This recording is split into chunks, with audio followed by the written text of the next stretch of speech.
नमस्कार सभी को। मेरे चैनल में आप सभी का हार्दिक स्वागत है। आज मैं उपस्थित हूँ मुंशी प्रेमचंद द्वारा लिखित उपन्यास प्रेमाश्रम का अगला भाग अर्थात 31वां भाग लेकर। तो आइए इसका कथानक प्रारंभ करते हैं। ज्ञान शंकर लखनऊ से सीधे बनारस पहुँचे, किंतु मन उदार और खिन्न था। न हवा खाने जाते, न किसी से मिलते जुलते। उनकी दशा इस समय उस पक्षी जैसी थी जिसके दोनों पंख कट गए हों, या उस स्त्री जैसी जो किसी देवी प्रकोप से पति और पुत्र विहीन हो गई हो। उनके जीवन की सारी आकांक्षाएं मिट्टी में मिलती हुई जान पड़ती थी। अभी एक सप्ताह पहले उनकी आशा लता सुखद समीरण से लहरा रही थी। उस स्थान पर अब केवल झुलसी हुई पत्तियों का ढेर था। उन्हें पूरा विश्वास था कि राय साहब ने सारा वृतांत गायत्री को लिख दिया होगा। पूरी के लिए लपके थे, आधी भी हाथ से गई। उन्हें सबसे विषम वेदना यह थी कि मेरे मनोभावों की कलई खुल गई। अगर धैर्य का कोई आधार था तो यही दार्शनिक विचार था। इन अवस्थाओं में मेरे लिए अपने लक्ष्य पर पहुंचने का और कोई मार्ग न था। उन्हें अपने कृत्यों पर लेस मात्र भी ग्लानि या लज्जा नहीं थी। बस यही खेद था कि मेरे सारे षड्यंत्र निष्फल हो गए। लखनऊ से उन्होंने गायत्री को कई पत्र लिखे थे, पर बनारस से पत्र लिखने की हिम्मत न पड़ती थी। उनके पास से आई हुई चिट्ठियों को भी बहुत डरते डरते खोलते थे। समाचार पत्रों को खोलते हुए उनके हाथ कांपने लगते थे। विद्या के पत्र रोज आते थे, उन्हें पढ़ना ज्ञान शंकर के लिए अपनी भाग्य रेखा पढ़ने से कम रोमांचकारी न था। वह एक एक वाक्य को इस तरह डर डर कर पढ़ते मानो किसी अंधेरी गुफा में कदम रखते हों। भय लगा रहता था कि कहीं उस दुर्घटना का जिक्र न आ जाए। बहुधा साधारण वाक्यों पर विचार करने लगते कि कहीं इसमें कोई गूढ़ाशय, कोई रहस्य, कोई उक्ति तो नहीं छिपी है। 10वें दिन गायत्री के यहाँ से एक बहुत लंबा पत्र आया। ज्ञान शंकर ने उसे हाथ में लिया तो उसकी छाती बल्लियों उछलने लगी। बड़ी मुश्किल से पत्र खोला, जैसे कड़वी दवा को एक घूंट में ही पी जाते हों।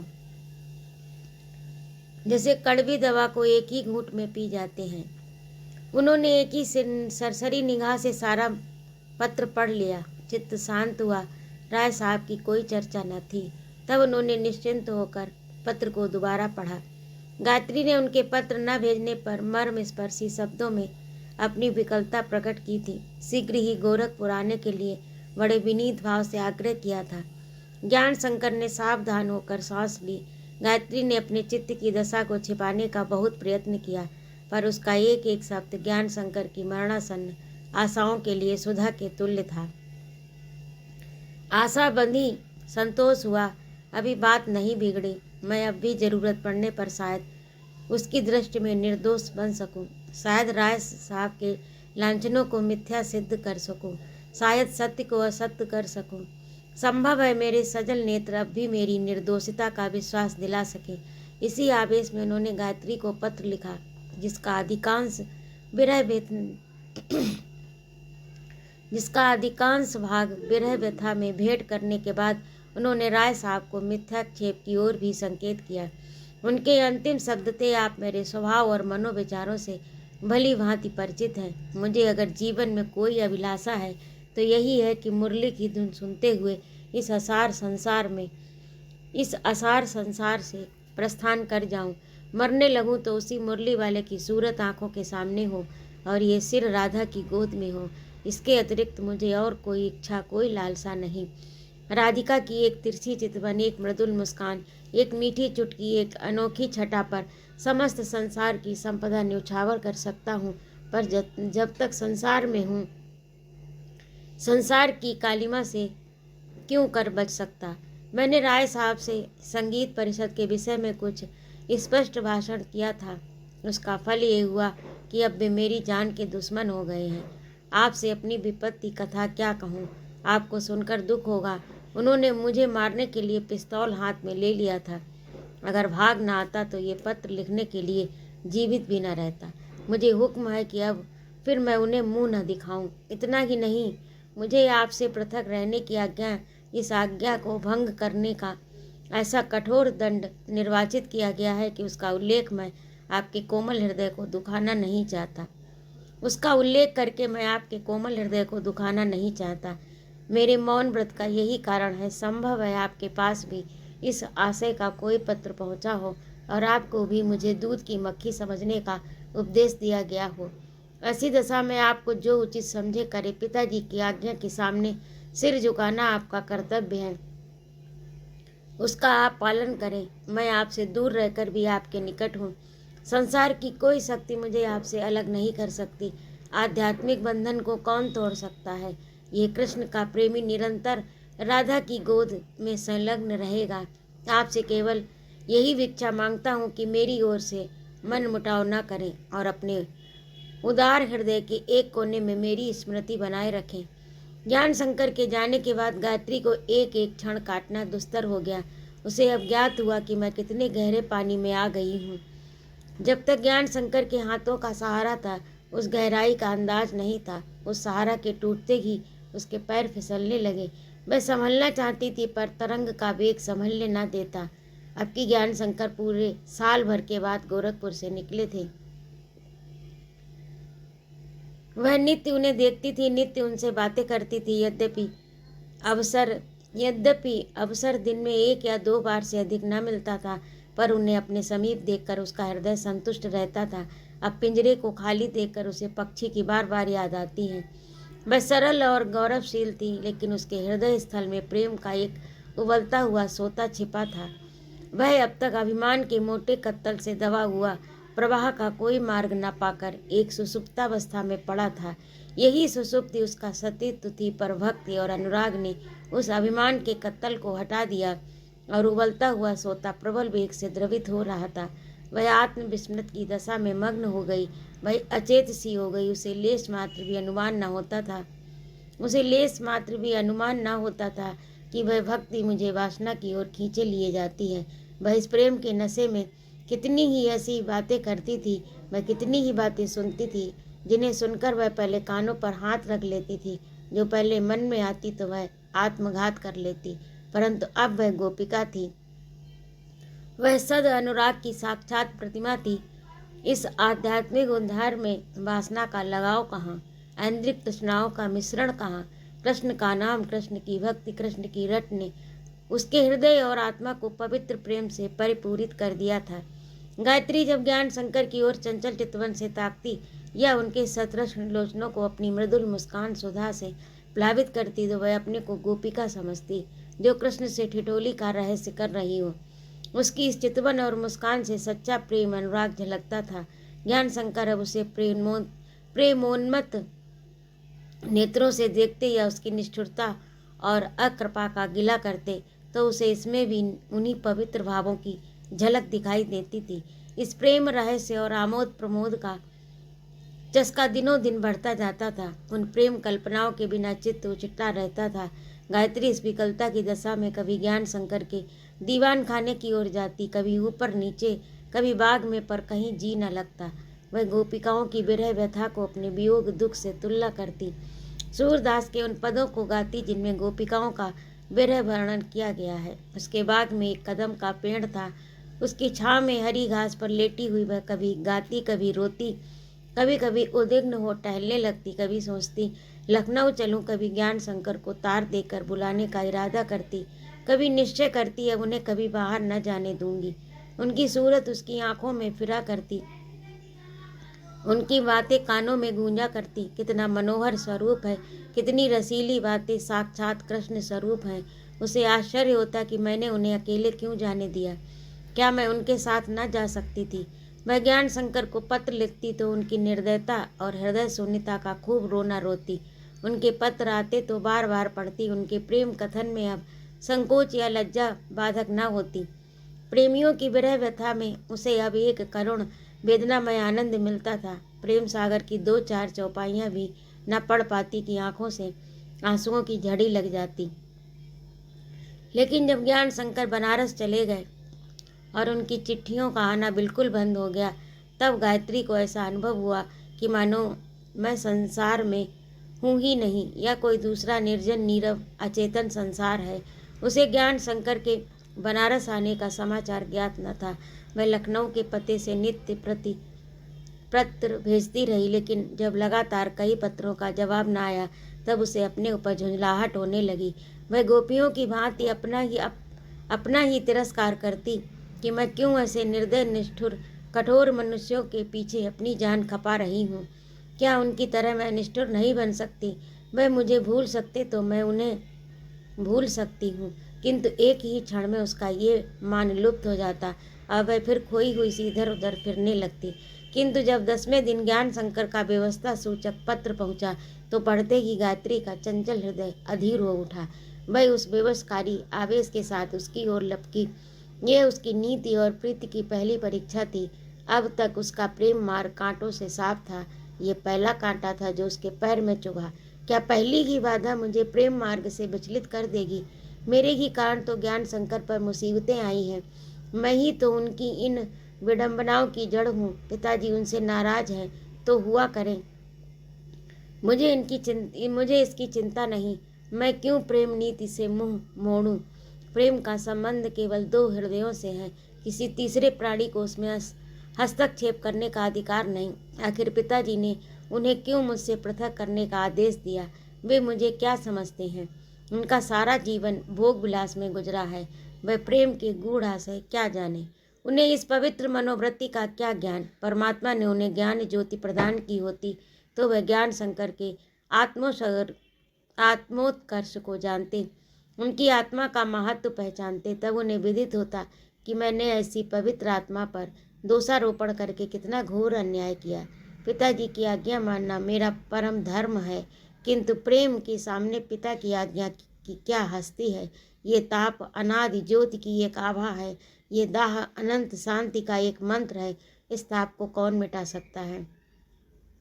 दूसरे दिन गायत्री ने ज्ञान शंकर को तार दिया कि मैं आ ही रही हूँ, और शाम की गाड़ी से माया शंकर को साथ लेकर बनारस चली। ज्ञान शंकर को बनारस आए 2 सप्ताह से अधिक बीत चुके थे। संगीत परिषद समाप्त हो चुकी थी और अभी सामयिक पत्रों में उस पर वाद विवाद हो रहा था। यद्यपि अस्वस्थ होने के कारण राय साहब उसमें उत्साह के साथ भाग न ले सके, पर उनके प्रबंध कौशल ने परिषद की सफलता में कोई बाधा न होने दी। संध्या हो गई। विद्यावती अंदर बैठी एक पुराना साल रफू कर रही थी। राय साहब ने उसके सैर करने के लिए एक बहुत अच्छी सी गाड़ी दे दी। कोचवान को ताकीद दी कि जब विद्या का हुक्म मिले तुरंत सवारी तैयार करके उसके पास ले जाए। लेकिन इतने दिनों से विद्या एक दिन भी कहीं सैर करने न गई। उसका मन घर के धंधों में लगता था। उसे न थिएटर का शौक था, न सैर करने का, न गाना बजाने का। इसकी अपेक्षा उसे भोजन बनाने या सीने पिरोने में ज़्यादा आनंद मिलता था। इस एकांत सेवन के कारण उसका मुख कमल मुरझाया रहता, बहुधा सिर पीड़ा से ग्रसित रहती। वह परम सुंदरी कोमलांगी रमणी थी, पर उसमें अभिमान का लेश भी नहीं था। मांग चोटी आईने कंघी से अरुचि थी। उसे आश्चर्य होता था कि गायत्री क्यों कर अपना अधिकांश समय बनाव संगवार में व्यतीत करती है। कमरे में अंधेरा हो रहा था। वह अपने काम में इतनी रत थी कि उसे बिजली के बटन दबाने का भी ध्यान न था। इतने में राय साहब उसके द्वार पर आकर खड़े हो गए और बोले, ईश्वर से बड़ी भूल हो गई। उसने तुम्हें दर्जिन बनाया होता। अंधेरा हो गया, आंखों से सूझता नहीं, लेकिन तुम्हें अपने सुई तागे से छुट्टी नहीं। विद्या ने साल समेट दिया। लज्जित होकर बोली, थोड़ा सा बाकी रह गया था, मैंने सोचा पूरा कर लूँ तभी उठूँ। राय साहब पलंग पर बैठ गए। कुछ कहना चाहते थे कि खांसी आई और थोड़ा सा खून मुंह से निकल पड़ा। आंखें निस्तेज हो गईं। हृदय में विषम पीड़ा होने लगी। मुखाकार विकृत हो गया। विद्या ने घबराकर पूछा, पानी लाऊं? ये मर्ज तो आपको ना था, किसी डॉक्टर को बुला भेजूं?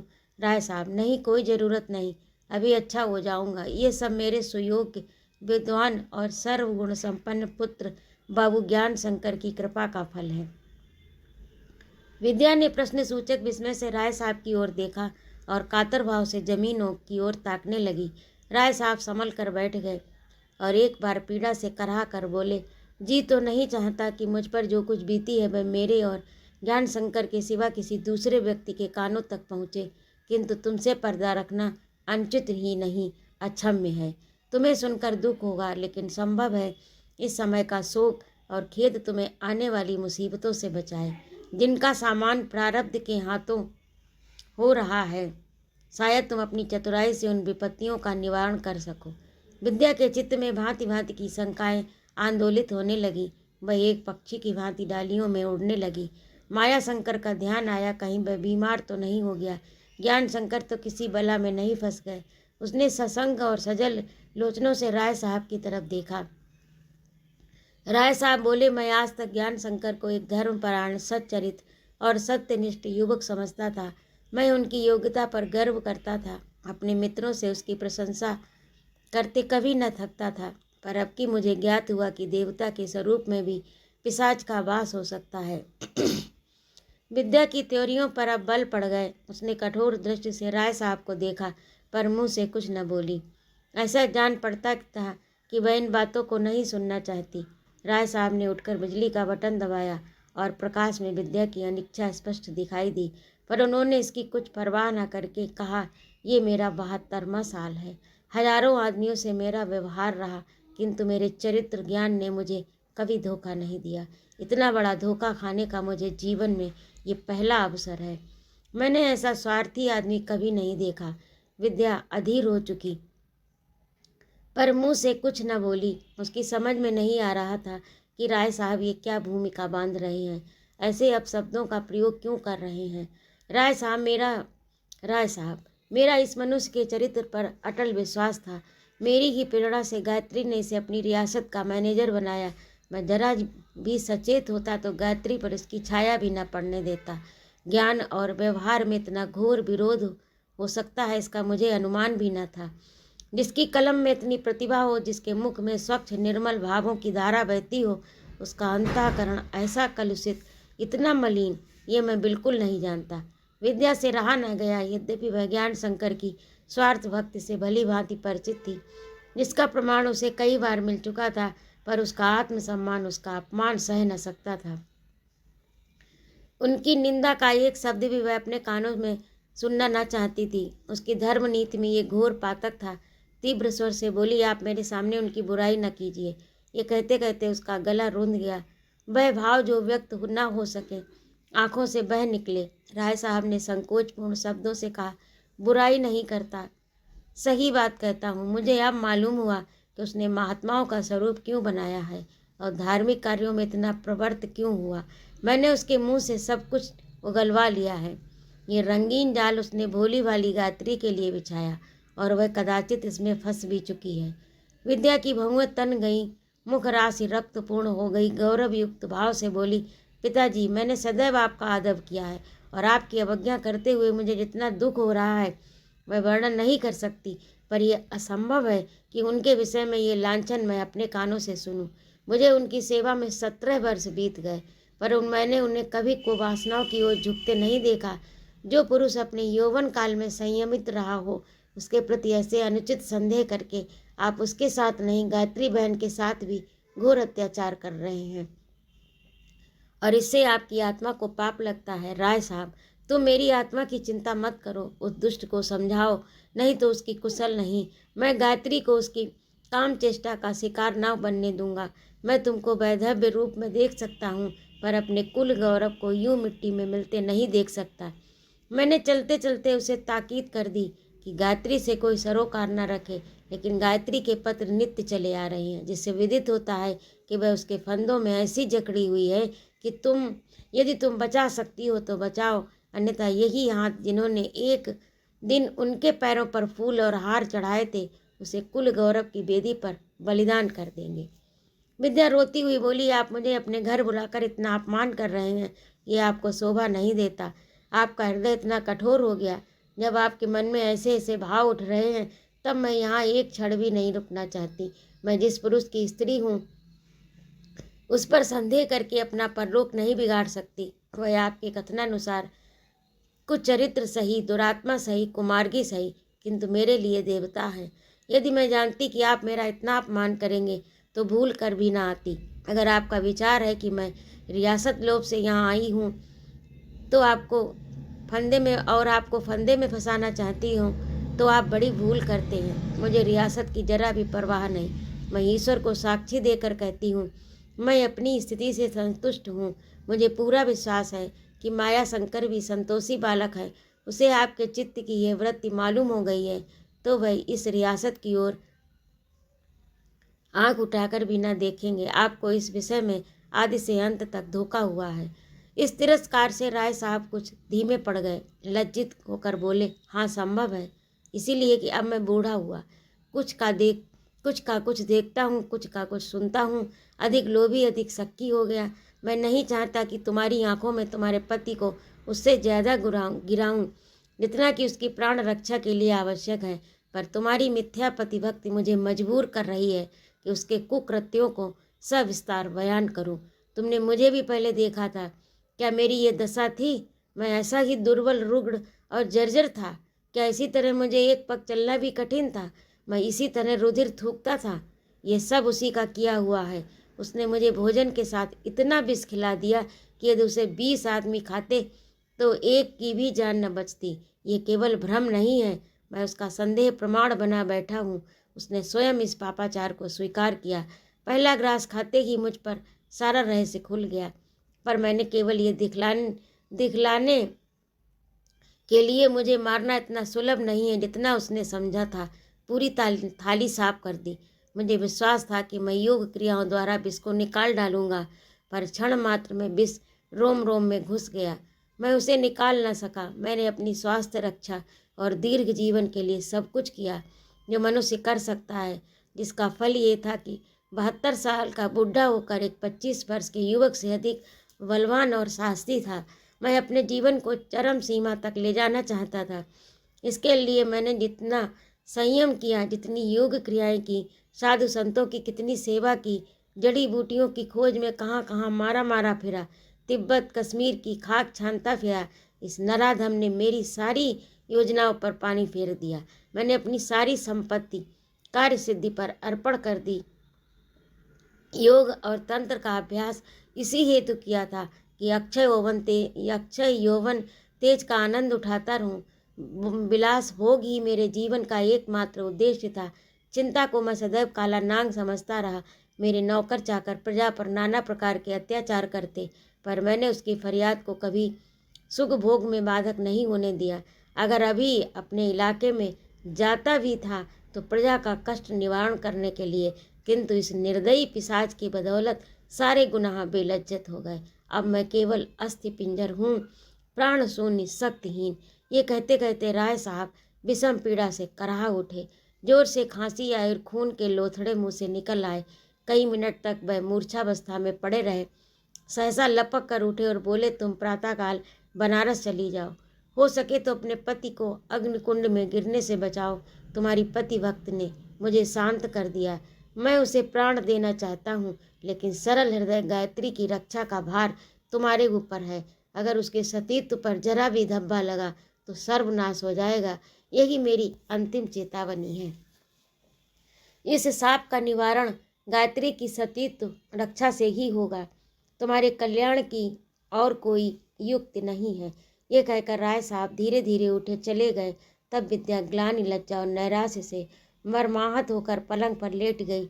बिलक बिलक कर रोने लगी। राय साहब के पहले आक्षेप का उसने प्रतिवाद किया था, पर इस दूसरे अपराध के विषय में ये अविश्वास का सहारा न ले सकी। अपने पति की स्वार्थ नीति से खूब परिचित थी, पर उनकी वक्रता इतनी घोर घातक हो जाएगी इसका उसे अनुमान नहीं था। अब तक उनकी कुवृत्तियों का पर्दा ढका था। जो कुछ दुख और संताप था वह उसी तक रहता था, पर यहाँ आकर पर्दा खुल गया। वह अपने पति की निगाह में गिर गई। उसके मुंह में कालिक लग गई।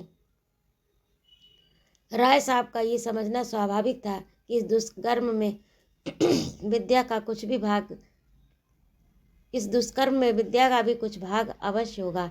कदाचित यही समझकर वह उसे वृतांत कहने आए थे। ये सारा दोष पति के सिर मढ़कर अपने को क्यों कर मुक्त कर सकती। इस उधेड़ धुन में विद्या का ध्यान जब पाप परिणाम की ओर गया तो वह कांप उठी। भगवान, मैं दुखिया हूँ, अभागिन हूँ, मुझ पर दया करो, तुम्हारी शरण में हूँ। भांति भांति की शंकाएं उसके चित्त को विचलित करने लगी। माया शंकर की सूरत आंखों में फिरने लगी। ऐसा जी चाहता था कि पैरों में पैर लग जाएं और उड़कर उसके पास जा पहुँचूं। रह रह कर हृदय में एक हूक उठती थी। अनिष्ट कल्पना से चित्त विकल हो जाता था। एक क्षण में इन ग्लानि और शंकाओं ने उग्र रूप धारण किया। आग की बिखरी हुई चिंगारियां एक प्रचंड ज्वाला के रूप में ज्ञान शंकर की ओर लपकी। तुम इतने नीच, इतने क्रूर, इतने दुर्बल हो, तुमने कहीं का ना रखा। तुम्हारे कारण मेरी ये दुर्दशा हो रही है और अभी न जाने क्या क्या होगी। तुम धूर्त हो, न जाने पूर्व जन्म में ऐसा कौन सा पाप किया था तुम्हारे पल्ले पड़ी। उसने ज्ञान शंकर को उसी दम एक पत्र लिखने का निश्चय किया और सोचने लगी उसकी शैली क्या हो। इसी सोच में पड़े पड़े उसे नींद आ गई। बहुत देर तक पड़ी रही। जब सर्दी लगी तो चौकी कमरे में सन्नाटा था। सारे घर में निस्तब्धता छाई हुई थी। महरियाँ भी सो गई थीं।